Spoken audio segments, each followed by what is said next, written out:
Shalom para pemirsa di seluruh tanah air dan di mana saja saat ini Anda berada.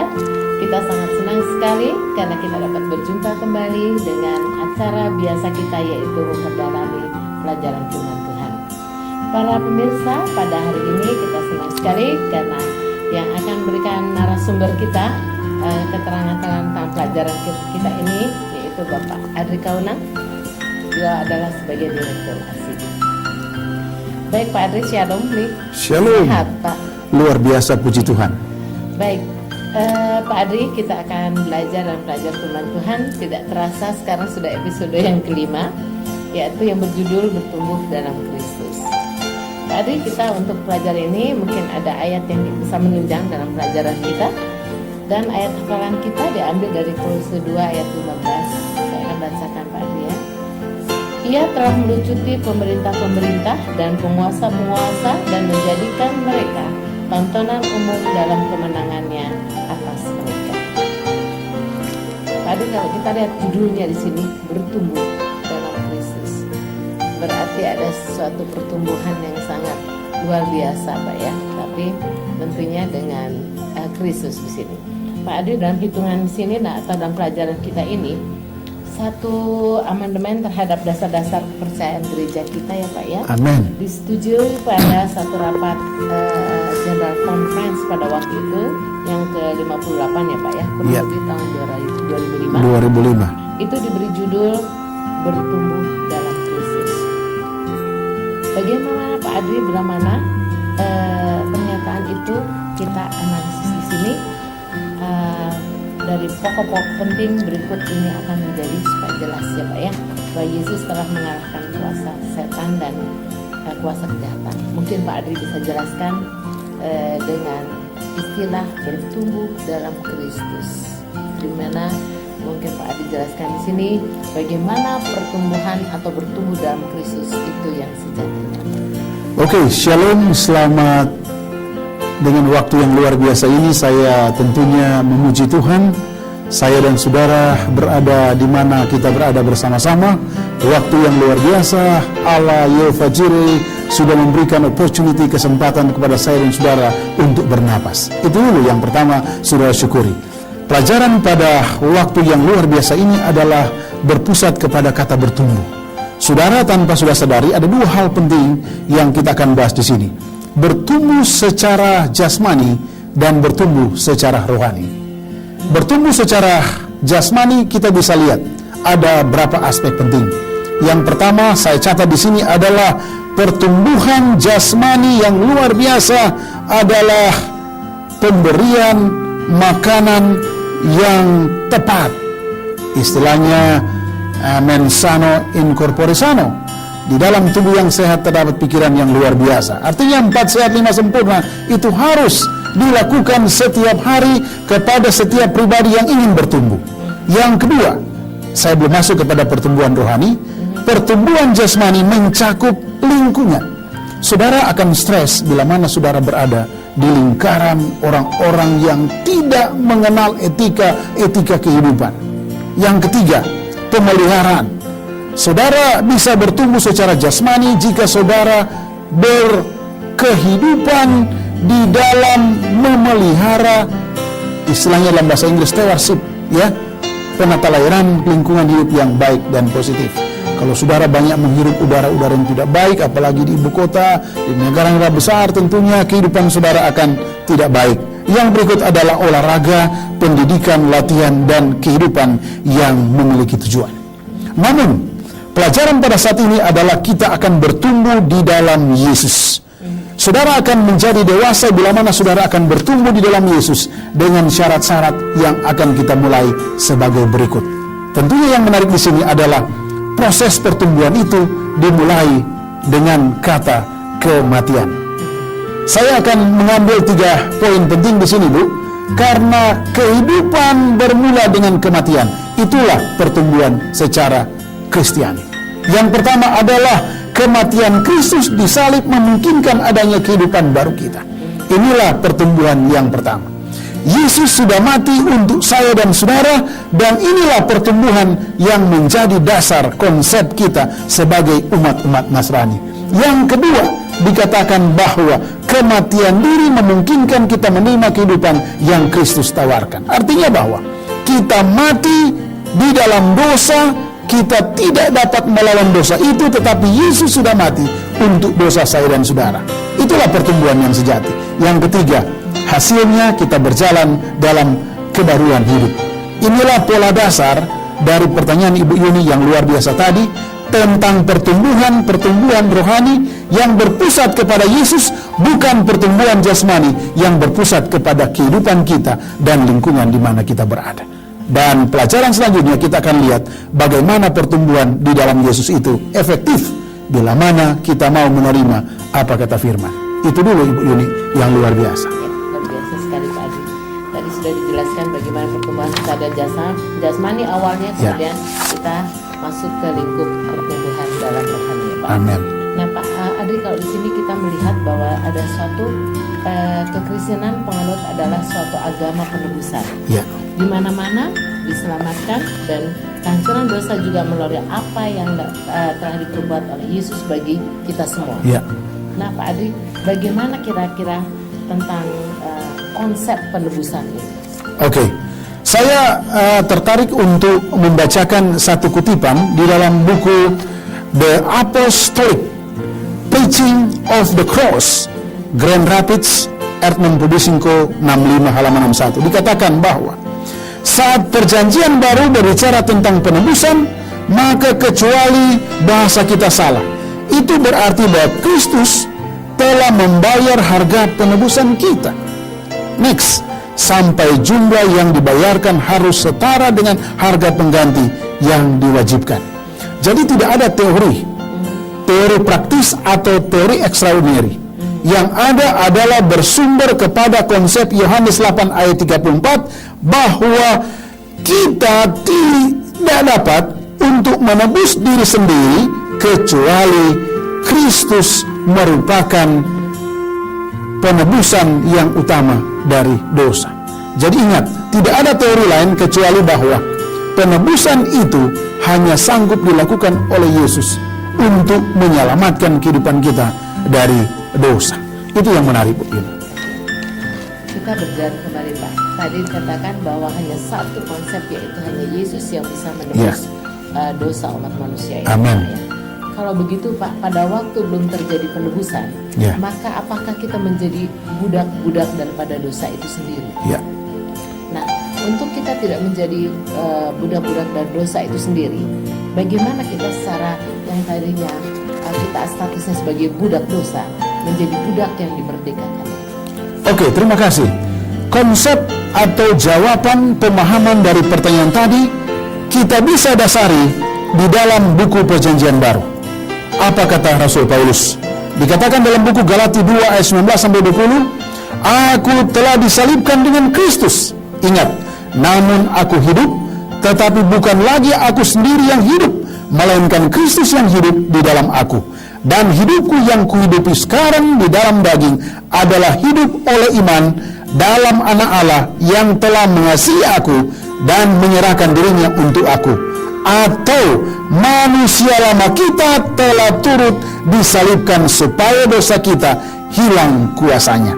Saudara dan saudari para pemirsa, inilah jawaban yang sederhana, bahwa Rasul Paulus menekankan bahwa dengan kita mati di dalam kematian Kristus, maka kita tidak lagi hidup secara daging, tetapi kehidupan kita adalah beriman kepada Anak Allah yang sudah mati untuk menebus dosa saya dan saudara.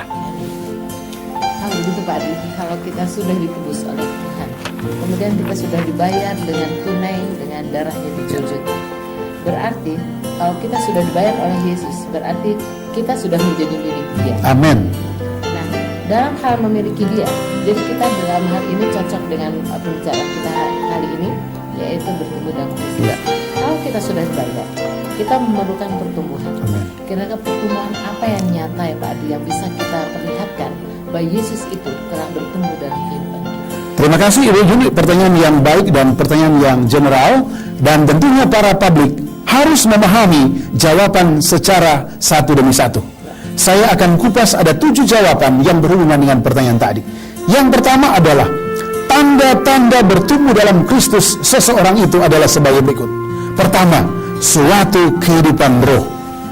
Di dalam buku Yohanes 3 ayat 5 dikatakan, sesungguhnya jika seorang tidak dilahirkan dari air dan roh, ia tidak dapat masuk ke dalam kerajaan Allah. Apa artinya itu begini? Tanpa kuasa yang membaharui dari Roh Kudus, kehidupan orang Kristen bahkan tidak dapat dimulai. Artinya bahwa Roh Kudus adalah kebenaran. Roh Kudus adalah penuntun. Roh Kudus adalah menuntun kita kepada apa? Kebenaran atau kehendak Allah. Itu yang pertama. Yang kedua, kita bertumbuh dalam Kristus adalah suatu kehidupan kasih dan persatuan. Dalam 2 Korintus 5 ayat 18 dikatakan, karena itu Paulus dapat berkata sebagai berikut, Allah dengan perantaran Kristus telah mendamaikan kita dengan apa? Dengan dirinya sendiri. Artinya bahwa supaya mereka semua menjadi satu, sama seperti Engkau ya Bapa di dalam aku dan aku dalam Engkau, agar mereka juga di dalam kita, supaya dunia percaya bahwa Engkaulah yang telah mengutus aku. Artinya Bapak, kehidupan kasih itu hanya bersumber kepada Allah. Dan bila mana kasih itu dicerminkan melalui kehidupan kita, maka kehidupan kasih itu terjalin antara Allah dan saya dan saudara. Ketiga, suatu kehidupan yang belajar. Learning by process, learning by doing. Dikatakan dalam buku Matius 4 ayat 4, manusia hidup bukan dari roti saja, tetapi dari setiap firman yang keluar dari mulut Allah. Inilah kata-kata Yesus kepada Lucifer pada saat dia dicobai. Artinya bahwa setiap kali kita membicarakan tentang kehidupan kita untuk bertumbuh dalam Yesus, kita selalu mengambil contoh seperti apa kata Yesus. Yesus selalu mengatakan ada tersurat. Artinya apa? Firman itu menjadi pola atau lifestyle saya dan saudara. Poin yang keempat begini, suatu kehidupan doa. Rasul Paulus dalam buku Efesus 16 ayat 18 dikatakan sebagai berikut, berdoalah setiap waktu. Saya tidak menguraikan saudara dan saudari para pemirsa, tetapi mari kita baca ayat ini demi kata dan kata-kata selanjutnya. Dalam segala permohonan berdoalah di dalam roh, berdoalah di dalam roh, berjaga-jagalah di dalam doamu, berdoalah dengan permohonan yang apa? Tak putus-putusnya, dan berdoalah untuk segala orang kudus. Artinya bahwa doa adalah berbicara dengan Allah, mendengarkan suaranya, berlutut dalam penyerahan, dan bangkit dengan perolehan apa? Kuasa yang penuh keyakinan adalah kuasa Allah. Dan yang kelima, suatu kehidupan yang menghasilkan buah. Yesus berkata di dalam Matius 7 ayat 20 para pemirsa, dari buahnya lah apa? Kamu akan mengenal mereka. Artinya bahwa jikalau kamu mengasihi aku, kamu akan apa? Menuruti segala perintahnya. Yohanes 14 ayat 15. Jelas jawaban yang kelima bahwa kehidupan yang menghasilkan buah, pertumbuhan yang sejati adalah apa kata Yesus. Dan yang keenam, kedua terakhir, suatu kehidupan peperangan rohani. Dikatakan dalam Efesus 6 ayat 18, perjuangan kita adalah melawan kuasa-kuasa kegelapan atau Yesus Kristus. Dan yang terakhir, suatu kehidupan ibadah, bersaksi dan pengharapan. Dikatakan di dalam buku Matius 20 ayat 25 sampai 28 dan Yohanes 20 ayat 21 dikatakan kata Yesus, demikianlah juga sekarang aku mengutus kamu. Artinya bahwa apa yang Yesus praktekkan di dalam mengabarkan Injil, Yesus ingin supaya saya dan saudara untuk melakukan hal itu. Dengan demikian, inilah kurang lebih 7 hal di mana kita bertumbuh di dalam Kristus. Amin. Pak Adri, sangat luar biasa. 7 hal tadi bagaimana diuraikan dengan jelas tentang kehidupan kita bertumbuh di dalam Kristus. Amin. Pak Adri, rupa-rupanya kita masih ingin mendengar pelajaran yang selanjutnya, tapi biarlah kita nanti teruskan Dan para pemirsa yang kami cintai dan kami kasihi, pelajaran kita semakin menarik hari ini, tapi biarlah kita akan sesaat berhenti dan kita akan kembali setelah ini. Shalom! Pemirsa, senang sekali kita bertemu kembali melalui program pembelajaran Alkitab dalam seri Sekolah Sahabat. Sekolah Sahabat. Departemen Komunikasi Uni Indonesia Kawasan Barat turut terlibat di dalam menolong umat Advent di Uni Indonesia Kawasan Barat, bahkan di dunia kalau boleh melalui siaran internet, agar kita mengalami pertumbuhan dan pengetahuan rohani yang baik. Organisasi kita telah diberkati Tuhan. Salah satu yang membuat pertumbuhan kita seragam adalah belajar sekolah sahabat. Pelajaran sekolah sahabat ini akan menolong kita untuk boleh hidup dekat dengan Allah yang ada di surga. Reach up. Ya. Dengan belajar sekolah sahabat, maka saudara dan saya semakin mengerti akan rencana Tuhan. Dan yang paling utama, ingat, masalah hati melalui belajar sekolah sahabat itu akan menolong kita semakin mencintai Tuhan. Karena Yesus sudah hadir di hati kita dan Yesus ungkapkan isi hatinya. Bila mana kita menyaksikan video daripada pelajaran sekolah sahabat ini, ingatlah, bukan maksud kami menggantikan saudara untuk belajar pribadi. Tetapi, sesuai dengan Ulangan 6 ayat 6 dan 9, kiranya kita mengasihi Tuhan dengan segenap hati, memahami firman Tuhan. Ketika kita makan, di tempat tidur, di kamar, berulang-ulang firman itu kita dengar. Dan saudara dan saya akan diubahkan oleh firman-Nya.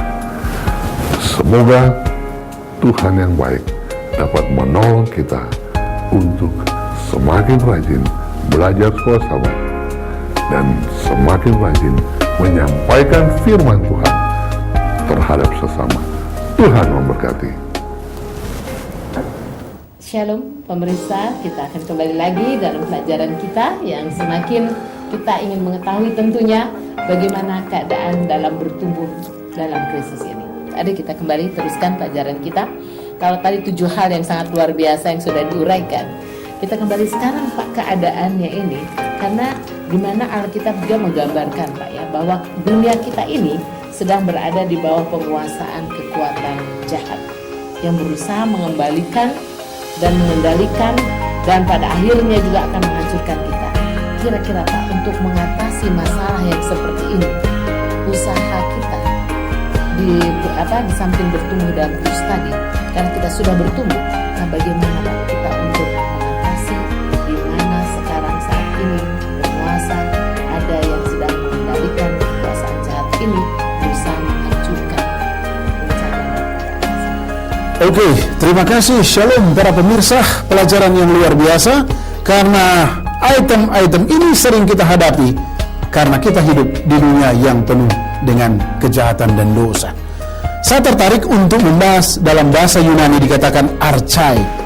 Artinya bahwa kekuatan gaib itu ada. Saya ingin mengutip di dalam cerita tentang bagaimana Musa pada saat dia berada di kerajaan Firaun. Dia berhadapan dengan Firaun dan ahli-ahli cantik.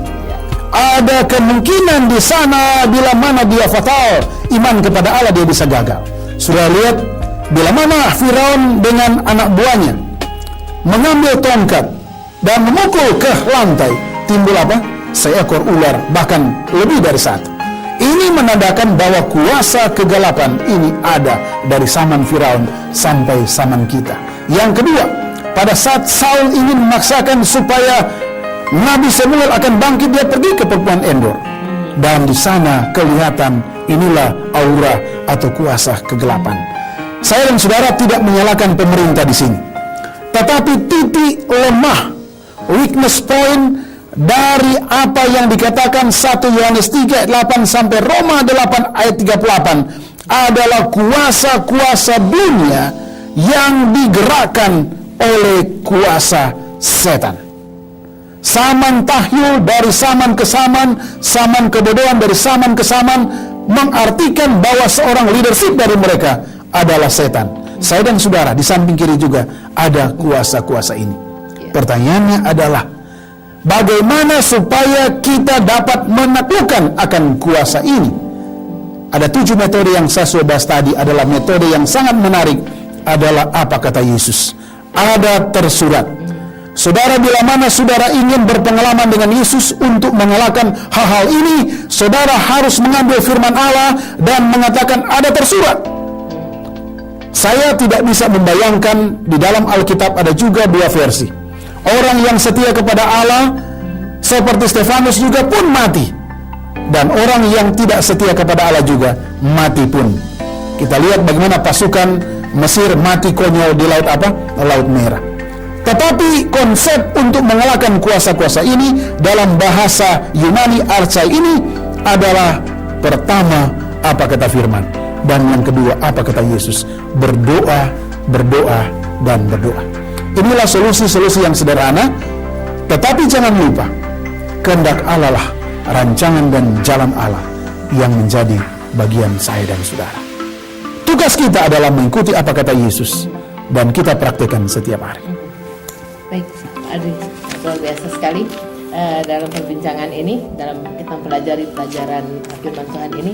Adri, setelah kita tadi mengetahui ya konteks dari apa yang sedang kita bicarakan tadi, selain dari kuasa kejahatan, dari hal apa lagi sih Pak kira-kira bagi kita yang telah dibebaskan oleh Yesus ini? Ya, saya melihat ada konteks Alkitab yang menarik untuk bagian kedua ini. Dalam Yesaya 24 ayat 21 dikatakan, ungkapan raja-raja di bumi menunjukkan bahwa yang ada itu adalah tentara di langit, dan menunjukkan kepada setan dan malaikat-malaikatnya. Saudara dan saudari, ada tambahan dari bahasa Yunani dikatakan di sini, archai dan stoicheia, yang berarti ada unsur-unsur atau bagian prinsip-prinsip dari stoicheia ini yang tidak kita dapat mengerti. Pelajaran saat ini adalah pertentangan antara kuasa Yesus dan kuasa Lucifer. Intinya adalah pertanyaan bagi saya untuk saudara, di manakah saya dan saudara berada? Secara sederhana, konsep Alkitabiah mencatat, dikatakan dalam buku Sakaria 4:6. Sakaria 4 ayat 6 mengatakan, bukan dengan keperkasaan, bukan dengan kekuatan. Artinya bahwa hanya Roh Kudus yang sanggup menolong saudara untuk zaman ini memandang kepada firman yang Yesus dan Allah katakan kepada kita melalui nabi-nabi dan rasul pada zaman dahulu, untuk melawan kuasa-kuasa yang tidak mampu kita kalahkan. Ya, luar biasa. Nah, Pak Adi, sini kita lihat bahwa Kristus sendiri telah datang ke dunia untuk memusnahkan pekerjaan setan. Nah, inilah yang dia telah lakukan di salib. Tapi Pak, jika Kristus telah menang atas iblis ya Pak ya, dan pemerintah serta penguasa-penguasa, jadi kita tadi Bapak bilang kita harus bersyukur.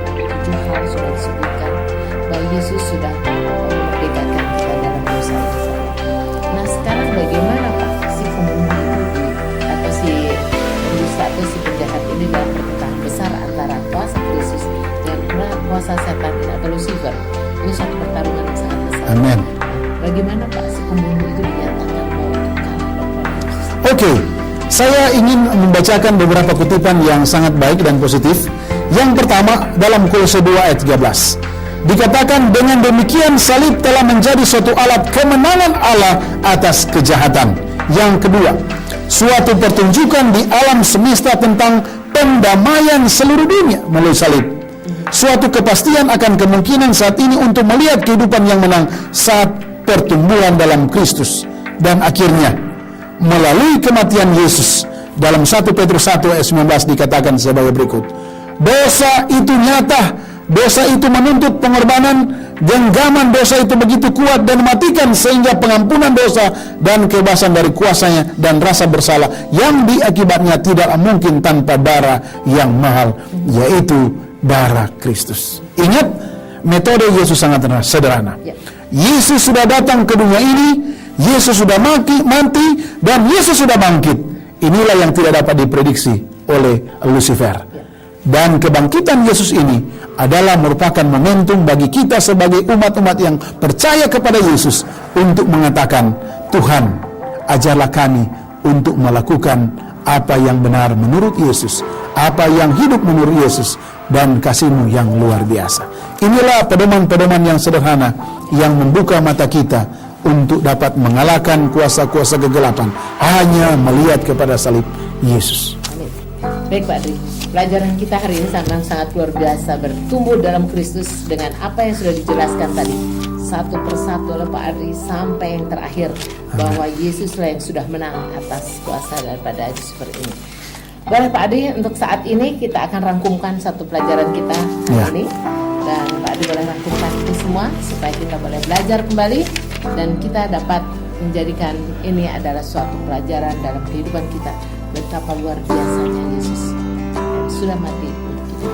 Oke, para pemirsa yang ada dimanapun saudara berada, ada satu hal yang unik, bacaan yang terakhir yang saya ingin bacakan untuk menjadi pedoman bagi kita semua untuk bertumbuh di dalam Yesus.